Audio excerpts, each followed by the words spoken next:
ભાજપના સ્થાપના દિવસની વડોદરા નમો કમલમ કાર્યાલય ખાતે ભવ્ય ઉજવણી, અંત્યોદયના મંત્ર સાથે કાર્યકરોમાં ભારે ઉત્સાહ છવાયો। 6 એપ્રિલ 1980ના રોજ જનસંઘમાંથી ઉદ્ભવેલી ભારતીય જનતા પાર્ટીની સ્થાપનાના દિવસની આજે વડોદરા મહાનગરના નમો કમલમ કાર્યાલય ખાતે ઉજવણી કરવામાં આવી છે। ભાજપ કાર્યાલય ખાતે ધ્વજારોહણ કરી પક્ષના ગૌરવશાળી ઇતિહાસને સ્મરણમાં આવ્યો।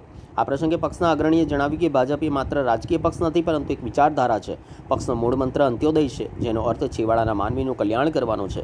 સરકારની વિવિધ યોજનાઓ અને આયોજનો સમાજના અંતિમ વ્યક્તિ સુધી પહોંચે તે માટે પક્ષ સતત કાર્યરત છે।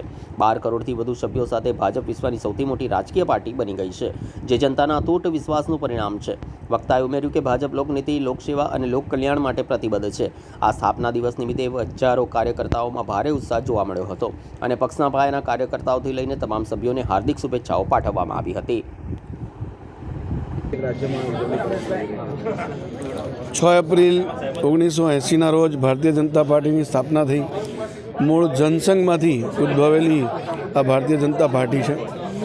આજે ભારતીય જનતા પાર્ટીના સ્થાપના દિવસ નિમિત્તે ભારત દેશની અંદર લાખો જ કાર્યકર્તાઓ દ્વારા આ સ્થાપના દિવસની ઉજવણી થવા જઈ રહી છે। ભારતીય જનતા પાર્ટી વડોદરા મહાનગરના કાર્યાલય ખાતે પણ ધ્વજારોહણ કરીને આ સ્થાપના દિવસની ઉજવણી હર્ષોલ્લાસથી કરવામાં આવી છે। ભારતીય જનતા પાર્ટી એ એક વિચારધારાની પાર્ટી છે। ભારતીય જનતા પાર્ટીનો વિચાર છે અંત્યોદય।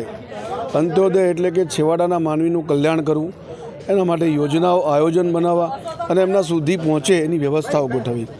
આ વિચારના કારણે પાર્ટી વિથ ડિફરન્સ પણ કહેવામાં આવે છે।